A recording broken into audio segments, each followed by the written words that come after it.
আসসালামু আলাইকুম। আজকে আমি এই কাঁচা আমের সিজনে আমার গাছের লসে ভরা টসটসে লসে ভরা গাছ পাকা আম নিয়ে এসেছি। এই একটি লাচ্ছি বানাবো বলে চলুন দেখি এই লাচ্ছি বানাতে কি কি লাগছে।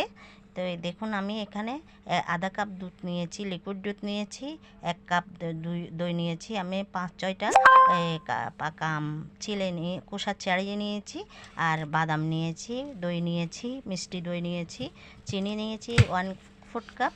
আমি এখন একটা ব্লেন্ডার জাগ নিয়েছি। আমি আমগুলাকে খোসা ছাড়িয়ে পিউরি করে আমি ব্লেন্ডার জাগে দিয়ে দিয়েছি।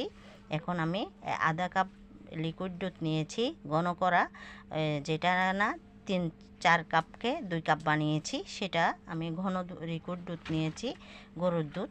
যার যেটা থাকবে সেটা দিয়ে করা যাবে। তো দেখুন, আমি এখানে আমের পিউরি দিয়েছি, খেজুর দিয়েছি, 6-7টা খেজুর নিয়েছি, ওটাও দিয়ে দিয়েছি।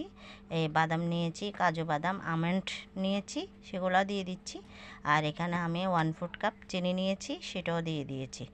এখন এগুলো সবগুলো একটু চামচের সাহায্যে ভালো করে গুলিয়ে দিচ্ছি। গুলিয়ে দিয়ে আমি এগুলা একটা ব্লেন্ডার জাকে ব্লেন্ড করে নিব। দেখুন, আমি একটু চামচ দিয়ে ভালো করে মিক্স করে নিচ্ছি। এখন আমি এটা ব্লেন্ডার জাকে দিয়ে আমি ব্লেন্ড করে নিয়েছি। দেখুন, আমার এই লসে ভরা টসটসে আমের জুসগুলো, লাচ্ছিগুলো কিভাবে কত সুন্দর ইয়াম্মি হয়েছে, হেলদি একটি, সবার স্বাস্থ্যের জন্য স্বাস্থ্যকর একটি লাচ্ছি বানিয়েছি।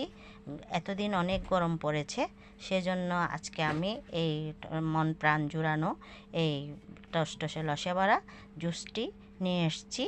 আপনাদের সবার অনেক ভালো লাগবে, বড় হতে ছোটো সবারই জনপ্রিয় একটি ফল। সবাই যেটা পছন্দ করে সেটা আমি আজকে নিয়ে আসছি। এখন কাঁচা আমের সিজন, পাকা আম আমি আর টসটসে লসে ভরা আমি আমার গাছের পাকা আম দিয়ে